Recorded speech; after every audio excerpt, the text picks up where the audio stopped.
El arte y el diván es un programa en el que exploramos la dimensión creadora del inconsciente, gracias al encuentro con escritores, músicos, pintores y otros artistas.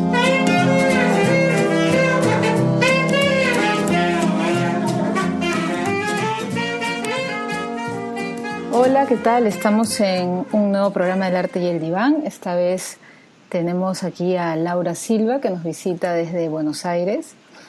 Laura es directora, actriz, dramaturga, especialista en Shakespeare, que es además su pasión, y es autora del libro para niños El mundo de Willy. ¿Qué tal, Laura? ¿Cómo estás? Por fin te encuentro. ¿Qué tal, Ani? ¿Cómo estás?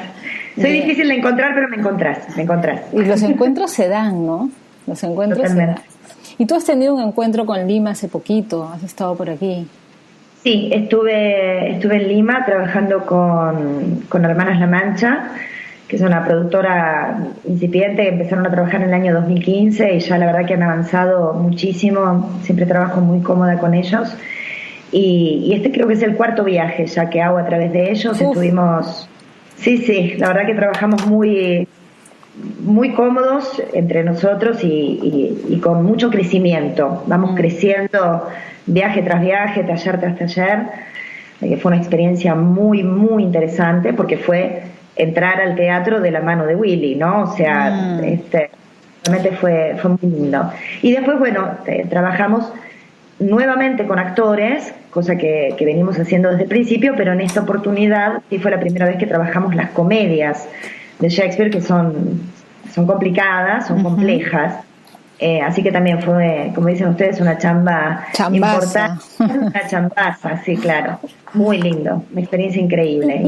Y ahora que dices esto me haces pensar, ¿cómo entras al teatro de la mano de Willy? Jugando.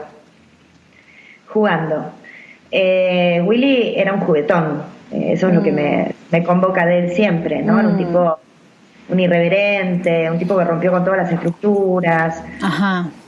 Que no tuvo, digamos, que no se ató a las estructuras. De hecho, si bien en el canon shakespeariano, ¿no? Se lo divide en comedias, altas comedias, tragedias, crónicas, dramas alegóricos, para mí es un poquitito arbitrario, ¿no? O sea, me parece que él en cada obra, de las más de 39 que escribió, sin contar los sonetos y los poemas largos, etcétera, se ha ido superando siempre a sí mismo, reinventando a sí mismo, obra tras obra, ¿no? O sea, a mí me es muy difícil. A ver, naturalmente uno dice las tragedias y se imagina, ¿no? Otelo, Hamlet, Romeo y Julieta, y hablas de las comedias y pensás en Noche de Reyes, El sueño de una noche de verano, pero me resulta muy difícil pensar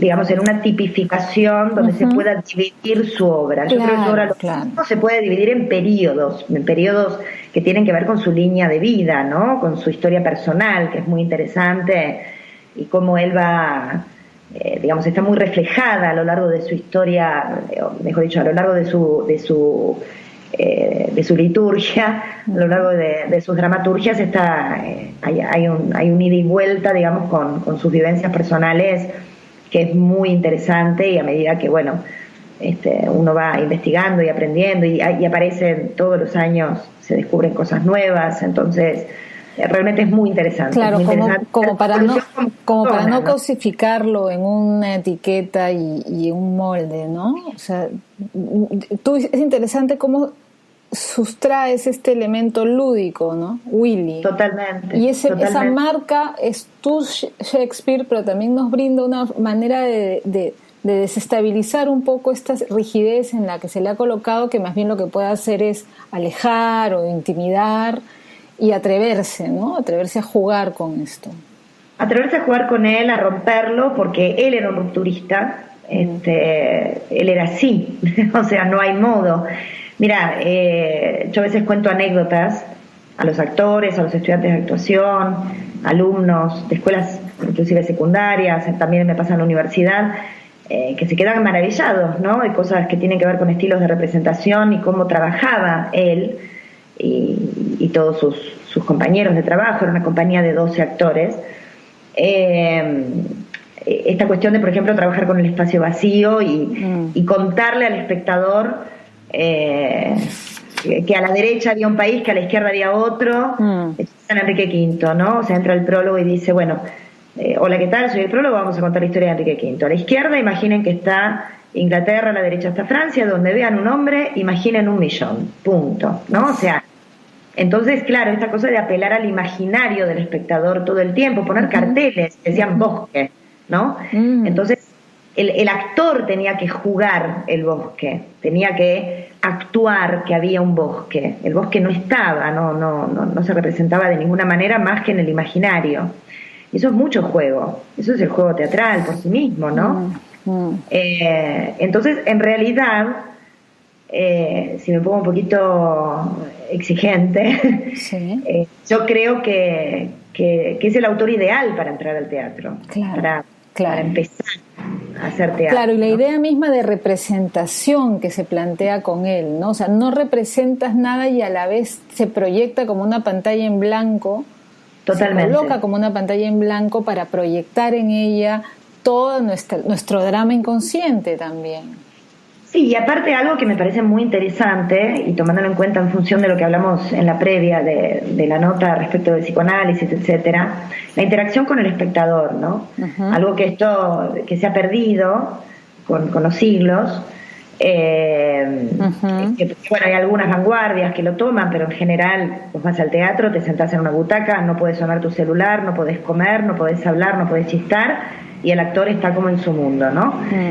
Eso en el teatro isabelino no era así para nada, era todo lo contrario. O sea, de hecho, se nutría de lo que el espectador proveía todo el tiempo, ¿no? Entonces, esa mirada hacia el espectador en cuanto a sus necesidades, sus deseos, sus miedos, cómo jugar con el miedo del espectador. Hay una anécdota muy interesante que es la de Macbeth. Macbeth empieza con las 3 brujas haciendo un conjuro tremendo, que aparte, bueno, él jugaba mucho con lo fónico también, entonces el primer conjuro de las brujas, dicho a determinada velocidad, con el tempo y con la métrica con la que está trabajado, suena inglés al revés, suena como si fuese ¿no? O sea, es terrorífico.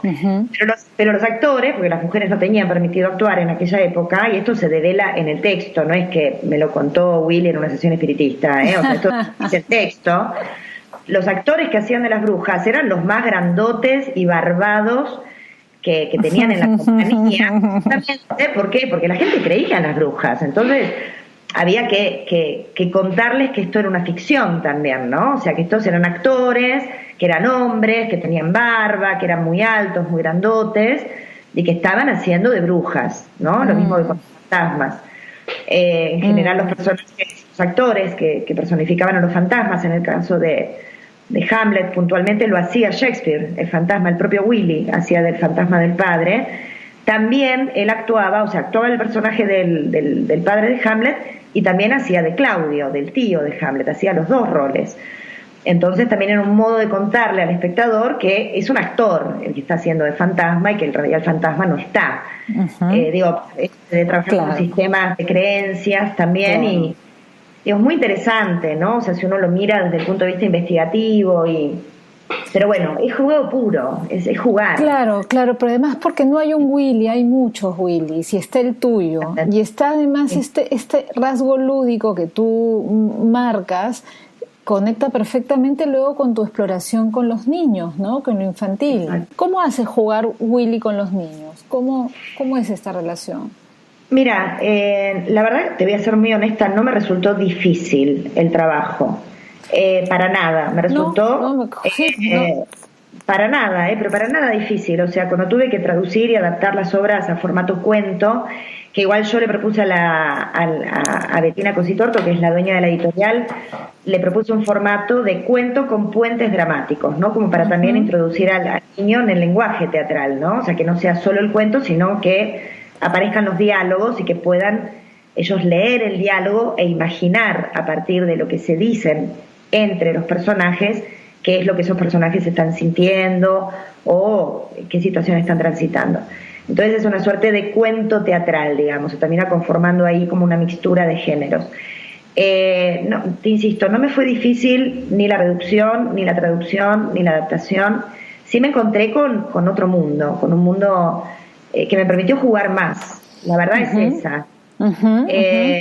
Claro, potencias mucho más el rasgo de juego, ¿no? Sí, sin minimizar lo que pasa en las obras, ¿no? O sea, porque en el caso de este libro, que esperamos que sea el primero de varios, las obras que decidimos tomar son Romeo y Julieta, El sueño de una noche de verano y Pericles. Sí. En el caso de Romeo y Julieta termina con la muerte de Romeo y Julieta, la obra.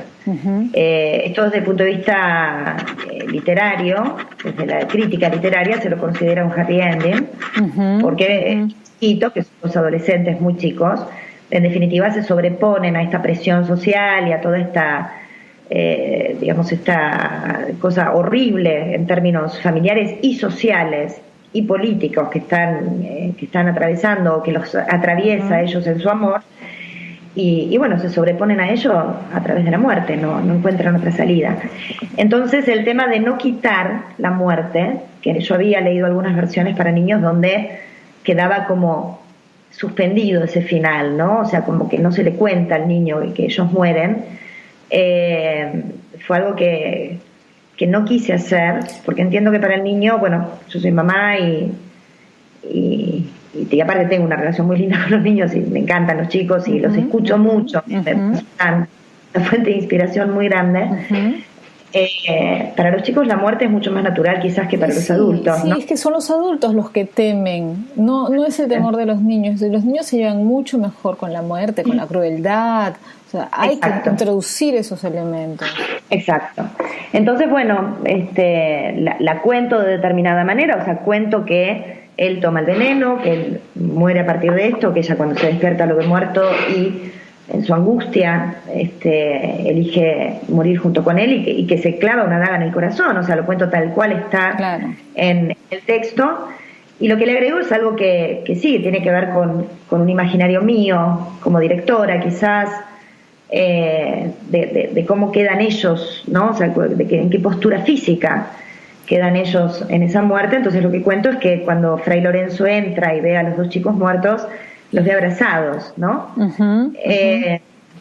Digo, ese fue el único elemento, digamos, que yo inventé que no está contado tan específicamente en la obra original. Bueno, pusiste ahí esta imagen amorosa, ¿no? Exacto. Para velar un poco el horror, ¿no? Exacto. Está ahí la muerte, pero velada. Exacto. Sí, pero no sé si velada, quizás cubierta por por este abrazo que enfatizado el motivo que los llevó a la muerte, que fue el amor, lamentablemente en este caso. ¿Sabes? Bueno, traté de subrayar eso, ¿no? O sea, que el amor pudo más, ¿no? Que todo que todas las otras presiones y que los deberes ser que tenían estos chicos por ser quienes eran, ¿no? Es un poco lo que cuenta Willy en la obra original, ¿no? O sea, esta fue su primera obra, podríamos decir, de protesta. Fue un tipo que fue un gran denunciador de lo que sucedía en la sociedad que le tocó vivir. Y bueno, él era muy joven cuando me escribe, él estuvo obligado a casarse con una mujer a determinada edad y bueno, era lo que los jóvenes de la época estaban reclamando, ¿no? Poder elegir matrimonio libremente y que no sea por una dote que se produjese matrimonio. Esto era algo que pasaba en ese momento y él lo denunció, lo contó a través de una tragedia en un momento de su vida donde no estaba escribiendo tragedias, estaba escribiendo comedias y obras que tenían un optimismo muy importante. O sea, el periodo negro, llamado periodo negro de él, viene bastante tiempo después de Romeo y Julieta. Okay, y cómo esto abre, ¿no?, la posibilidad de que se revalorice la subjetividad en cada época, en cada contexto cultural, pero cómo se revaloriza el estatuto del sujeto frente a su deseo, frente a sus propios límites, frente a sus tensiones estructurales como sujeto de lenguaje, como sujeto de deseo. Y que la verdad me parece precioso cómo esto hilvanas este drama con el aspecto de lo infantil, porque además lo infantil también es esa apertura del conflicto y el nacimiento de un sujeto que empieza a descubrir el mundo, la muerte, el amor, ¿no? Pero me encanta cómo además el lugar que le das a Shakespeare como Willy, y cómo finalmente creo que antes de escribir el libro tú ya estabas posicionada en un lugar que tiene que ver con lo infantil, ¿no? Pero lo infantil en el sentido nietzscheano también, ¿no? Nietzsche, sí, claro, totalmente. En el sentido de un santo decir sí, ¿no? Eso decía Nietzsche en Zaratustra. Sí. Lo infantil como algo a lo que hay que llegar a ser, no como aquello de ese lugar del que venimos, sino aquello a lo que hay que llegar a ser, ¿no? El niño es la aspiración a la que debemos llegar, como una afirmación de la vida. Bueno, yo soy profundamente nietzscheana. Mi frase favorita de él es: si tengo que creer en un Dios, prefiero creer en un Dios que baila. Claro. Claro, ahí aparece lo infantil, ¿no? También, claro. Me parece que... Y lo sincrético, que es algo que me parece importante, ¿no? Algo que también Willy denuncia mucho respecto del sistema de valores, lo patriarcal, el sistema de valor que del cristianismo, ¿no? Es algo que él realmente expone todo el tiempo, ¿no? Lo critica, un tipo que confrontaba todo el tiempo.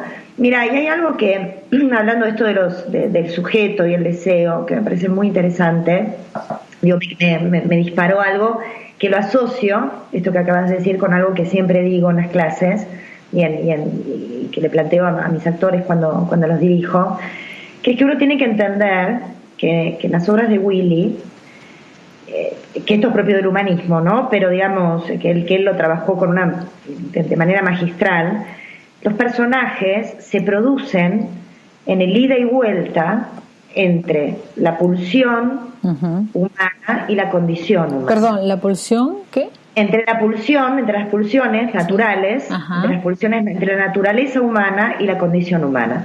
Ahí se produce, en ese ida y vuelta, ¿no? Entre la pulsión de matar y la condición de madre que no me lo permite, entre el deseo sexual pulsional, más que el deseo, la pulsión sexual, y la condición de hijo, padre, hermano, que no me lo permite porque el incesto socialmente no está aceptado, culturalmente no está aceptado. Digo, ahí es donde se producen estos personajes, por eso son tan ricos, porque las funciones... Precioso lo que dices, precioso, porque yo te podría decir que finalmente el conflicto, freudianamente hablando, es entre la pulsión y la represión, entre el deseo y la ley. Totalmente. Exacto. El deseo y la ley. Y ahí se constituye un sujeto. Exacto, es eso. Entonces ahí es donde aparece, donde no me resultó difícil pensarlo para niños, porque los niños están más cerca de la pulsión, por lo menos en determinada edad, ¿verdad? Sí. Entonces, no sé, yo tengo anécdotas con mis hijos, ¿no? O sea, me acuerdo en un momento a mi hijo se le daba por matar, y él quería, entonces con todo lo convertía en un arma y mataba, ¿no? O sea, simbólicamente, pero lo hacía. Entonces, digo, es lo que la naturaleza le estaba, su pulsión era esa, ¿no? O amar a su mamá profundamente, ¿no? O sea, al punto de enojarse con su papá y de contar que se iba a casar con su mamá, ¿no? O sea, esto que los niños expresan sin ningún tipo de tapujo, y que, bueno, somos los adultos, digamos, los que los organizamos, ¿no? Claro, o sea, acuérdate, polimorfos perversos, ¿no? Decía Freud. Claro, exacto. Entonces, lo interesante de estos personajes, volviendo a Willy, en todas sus obras, es eso, es que están en ese ida y vuelta permanente, ¿no?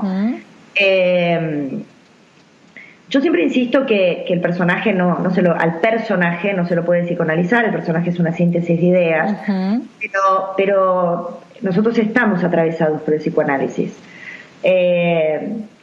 Y esto lo hablaba una vez con Darío Facal, que también anda bastante ahí por Lima, respecto de que, bueno, si hablamos de psicoanálisis, también Aristóteles planteaba cuestiones que después fueron tomadas desde el psicoanálisis, digo, ¿no? O sea, en definitiva la psiquis está planteada desde el principio de los tiempos. Entonces, es interesante pensarlo desde ahí, ¿no? O sea, sin entrar... Esto va para los actores, quizás que escuchen esta nota, ¿no? O sea, que no se trata de ponerle cabeza al personaje, que ponerle cuerpo, pero en el cuerpo aparece, en el cuerpo esa pulsión aparece y esa represión, como decía Freud, también aparece. Entonces, porque es algo que nos pertenece a los seres humanos. Hay un autor, Harold Bloom, que claro, en él, tiene un libro que o sea, él es tan bardólatra que llegó al punto de decir que Shakespeare termina inventando al ser humano. Sí. Es un personaje, Bloom, pero digo, yo en muchas cosas no coincido con él, me parece un poquito exagerado, pero sí él hace una descripción, Willy, del ser humano, expone al ser humano en todas sus facetas, que es impresionante. Siempre tomo el caso de Lady Macbeth, ¿no? O sea, que realmente se la interpreta como la más mala de todas las malas, la más mala de la cuadra, y yo la defiendo mucho, la quiero mucho como personaje. Siempre digo que Lady Macbeth en realidad es, quizás de todos los personajes de Willy, de todos los personajes femeninos de Willy, el que más y mejor representa al mundo femenino en todos sus aspectos. En todos sus aspectos. En lo más bello y en lo más oscuro de la feminidad, ¿no? Y aparece el agujero de la feminidad, ¿no? Este agujero inevitable aparece perfecto en ella, pero es una gratificación increíble que logró hacer el amigo William. Entonces, que eso siempre me conmueve de él, ¿no? Porque era hombre, más allá Exacto. ¿Y en qué época, no? ¿Y en qué época? Y más allá de todo lo que sabemos de su vida, de esta cosa que él rompe lo binario en lo sexual, que eso es interesante también de él. Yo siempre digo que él era un multisexual, o sea, ni siquiera era bisexual, porque rompe esta estructura binaria de hombre-mujer, ¿no? O sea, ya lo pasa pasivo o activo directamente, con todas las variantes que te puedas imaginar en el medio. Entonces, un tipo que realmente que vivió mucho la vida también, ¿no? Un posmoderno en ese punto, ¿no? Un posmoderno en ese punto, pero con mucha claridad está, o sea, podríamos tener una charla de 25 horas si querés al respecto, pero justo ahora estoy leyendo un libro muy interesante que no es nuevo. ¿Cuál? Pero un libro que se llama Shakespeare, Sex and Love, de un autor al que conozco aparte, un tipo que es fantástico, que se llama Stanley Wells, y justamente, bueno, estoy muy, muy, muy metida con eso ahora, porque es justo lo que estoy leyendo en este preciso momento, ¿no? Con el tema de la sexualidad. Con el tema de la sexualidad, exacto. Interesante, ¿no? Me interesa mucho, sería bueno para un próximo programa o para un próximo café, ¿no? Porque a mí también, ¿cómo pensar, cómo romper el binario? Porque finalmente no estamos hablando de cuerpos, ¿no? De un hombre y de una mujer biológicamente hablando, o como dirías tú también, el tema de los instintos, en el punto animal o las pulsiones, sino estamos hablando de posiciones sexuadas, como diría Lacan, o sea, pero igual hay una posición y hay otra. ¿Cómo romper ese binario? Es una pregunta que ojalá me ayudes a pensar. A mí me resulta bastante complicado, ¿eh? Bueno, la pensaremos en una próxima entrevista cuando vos quieras, o en una charla. Yo en agosto vuelvo a Lima y voy a estar más tiempo. Así que ojalá podamos vernos en persona y charlar sobre esto. Pero eso a mí es una de los tantos aspectos que él toca del ser humano que me parecen muy, muy atractivos, en cómo lo abordó, ¿no? Bueno, pero es que, claro, como lo sexual y en general ubicar la multiplicidad, ¿no? Exacto. Ubicar... además esta posición de constructora de los lugares fijos, y en ese sentido podemos, bueno, un poco Bloom tiene, en ese punto yo le doy la razón, o sea, inventar el ser humano casi como algunos dicen en relación al psicoanálisis, ¿no? El inconsciente está ahí se inventa en la sesión del análisis, o sea, el inconsciente está entre el analista y su paciente. Ahí está el inconsciente. Entonces, habría que también pensar en la palabra invención, en que también lo humano es algo a inventar. Sí. Porque estamos hablando de lo humano en tanto seres hablantes, en tanto atravesados por un inconsciente. Entonces sí, creo que la invención nos hace humanos. Totalmente. Y ¿sabes? Y yo eso le sumo, y vuelvo a este punto porque es algo que tiene mucho que ver con mi línea de trabajo y mi línea de investigación permanente, sumarle el cuerpo, el físico. El físico habla. Sí. El físico nos cuenta, desde el lenguaje corporal hasta lo que me pasa internamente, esas sensaciones que a veces no podemos ni siquiera poner en palabras, ¿no? Y que los actores están expuestos a eso todo el tiempo, claro, ¿no? Claro, el deseo claro. corre, es así. Cuando hablo de deseo, hablo de todo tipo de deseos. Vos dijiste algo recién muy interesante respecto del inconsciente que se produce entre el analista y el paciente, y automáticamente se me hizo el paralelo con algo que sostengo muy fervientemente y que lo puedo defender frente a quien quieras, que es que la obra, la escena, que es algo que también que hablamos un poquito en la previa, se produce entre el actor y el espectador. Ahí está la escena. Qué lindo, qué bonito. Sí. Yo lo defino como un arco voltaico, ¿no? O sea, un arco voltaico que está ahí, que se produce entre ellos, y es en el aquí y ahora, porque cada función es distinta de otra y cada momento es único e irrepetible, que eso es lo interesante también del teatro, ¿no? Pero además, pero además es en ese entre que es corporal, ¿no? Totalmente. Porque claro, aquí es la gran diferencia con el cine. Hay un cuerpo que goza, que se angustia, que sufre y que está sometido a cualquier azar del momento, ¿no? Totalmente. A lo intempestivo. Sí, claro, es fundamental esto que dices del cuerpo y del entre. Exacto, por eso es interesante cuando hago tanta investigación, sobre todo en los talleres, respecto del modo de representación de isabelino del Globe Theater, ¿no? Del teatro isabelino en cuanto a su estructura edilicia, ¿no? Porque el teatro jacobino tenía otras características, de la cercanía del espectador con el actor, que era muy, muy, muy cercano. O sea, si vos vas hoy día al Globe Theater, que es una reproducción de lo que era el espacio que construyeron Willy y sus amigos, si vas al ground te podés apoyar en el escenario, ¿no? O sea, podés, digamos. Y el año pasado en Lima vi una puesta de Chela de Ferraris, la de se me fue el nombre de la obra. Mucho ruido para nada, que justamente ella tomó los tres frentes. Y bueno, me invitaron al estreno y tenía los pies arriba del escenario, ¿no? O sea, estaba sentada con mis pies en el escenario. Entonces, tener tan cerca al actor al punto de ver su mínima gota de transpiración, de hasta sentirle el aroma, de tenerlo cerca, ¿no? O sea, de sentir el calor de su cuerpo, es realmente una experiencia mucho más vívida, ¿no? Y el teatro es un arte vivo. Esto es algo que... Totalmente.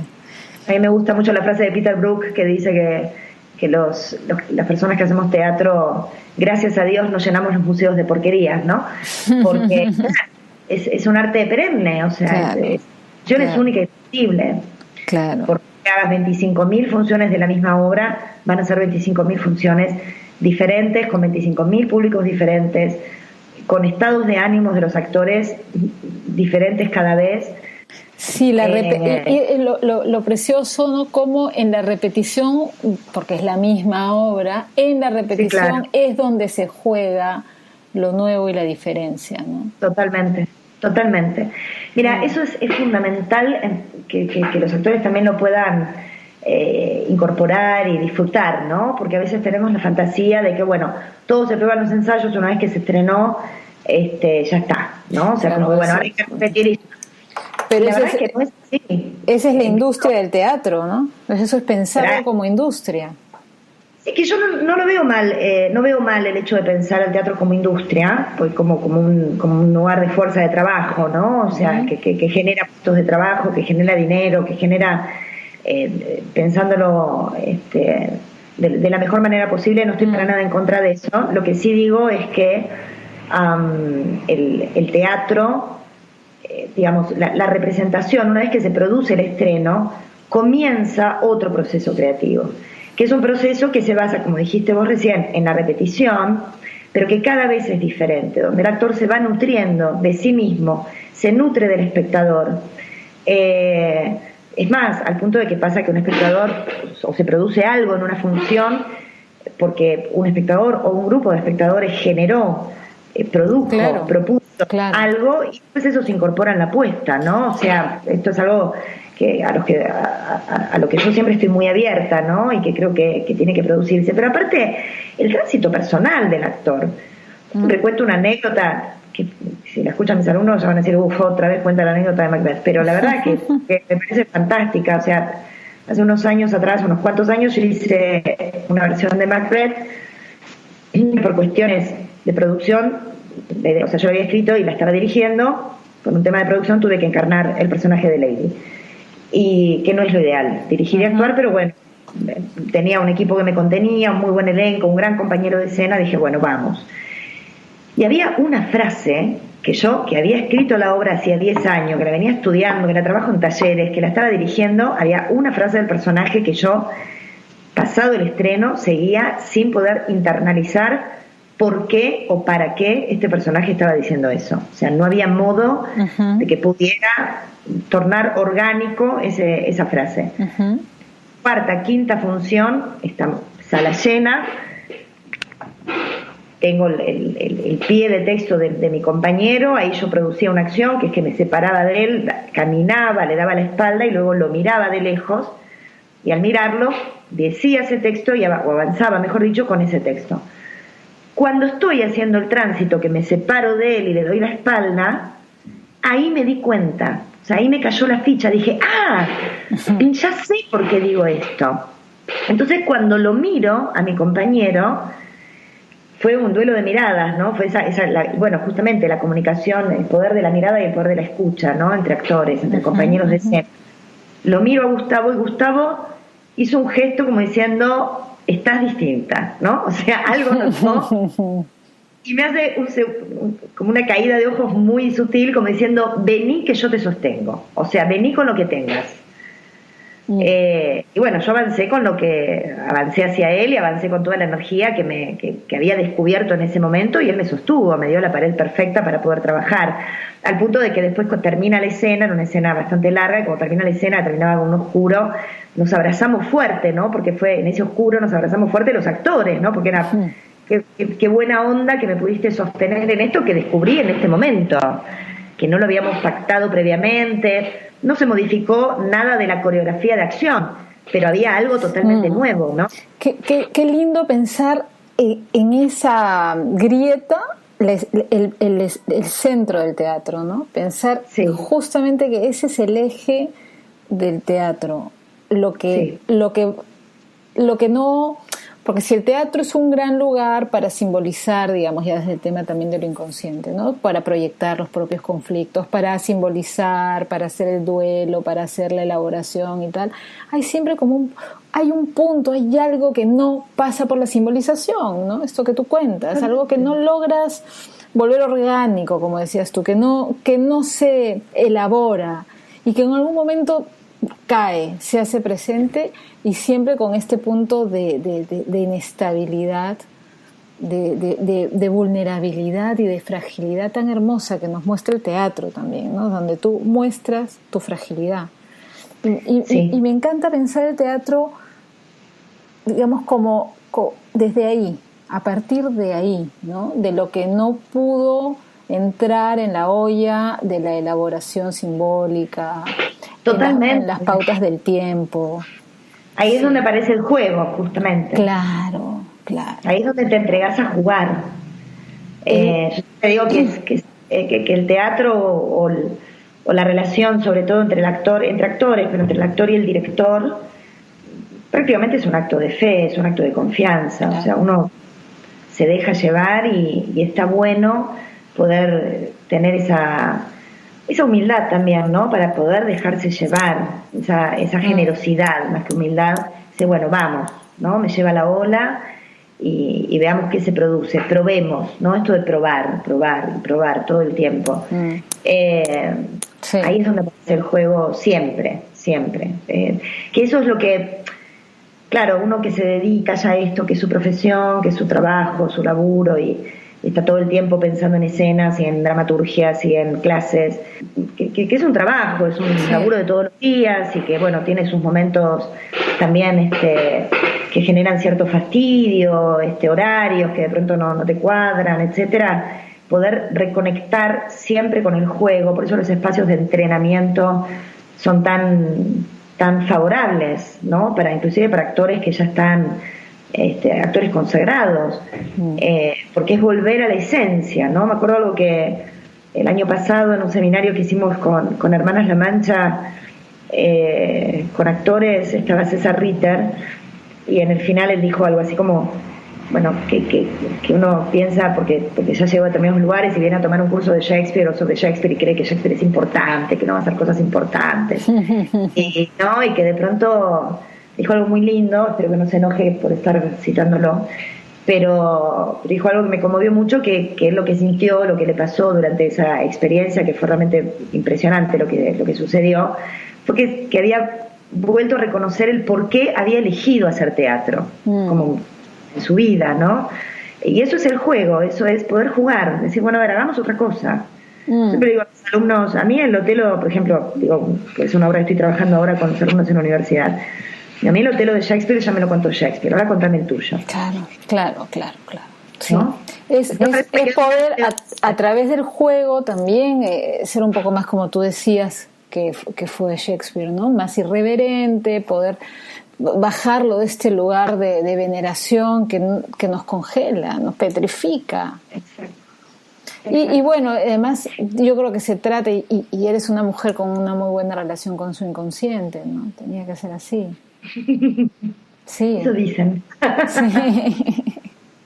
Bueno, Laura, ha sido un placer de verdad tenerte aquí en El Arte y el Diván. No, el placer ha sido todo mío, Dani. Y bueno, me voy a ir a continuar el día, pero me voy a quedar pensando en estas cosas que me has dejado abiertas en relación a Willy. Le voy a empezar a decir también Willy. Sí. Me ha encantado esto. Y en otro momento hablaremos de cómo romper con el binomio y nada. Me dejas con preguntas abiertas y con escenas también. Te agradezco muchísimo la visita y seguimos en otro momento. Gracias a vos, Ani, la verdad que para mí es un placer y bueno, nada, mi relación con Lima aparte es una relación de amor a primera vista, así que esto me acerca un poquito, aunque esté acá con mucho frío, lluvia, esas lluvias horribles porteñas, siempre tengo un pedacito ahí, así que te agradezco que también tú, me des ese espacio. Laura, tú eres ya limeña y estás entre Baires y Lima, o sea, entre Buenos Aires y Lima, ahí está tu escena. Sí, es verdad. Ay, qué lindo eso, qué lindo, me encantó. Lo voy a escribir, ahora lo voy a escribir en mi cuadernito de pensamientos. Qué lindo. Un besote grande. Te agradezco mucho a vos, Ani. Nos vemos. Encantada. Listo. Gracias a vos. Nos quedamos por aquí. Chao, chao. El Arte y el Diván es un programa en el que exploramos la dimensión creadora del inconsciente, gracias al encuentro con escritores, músicos, pintores y otros artistas.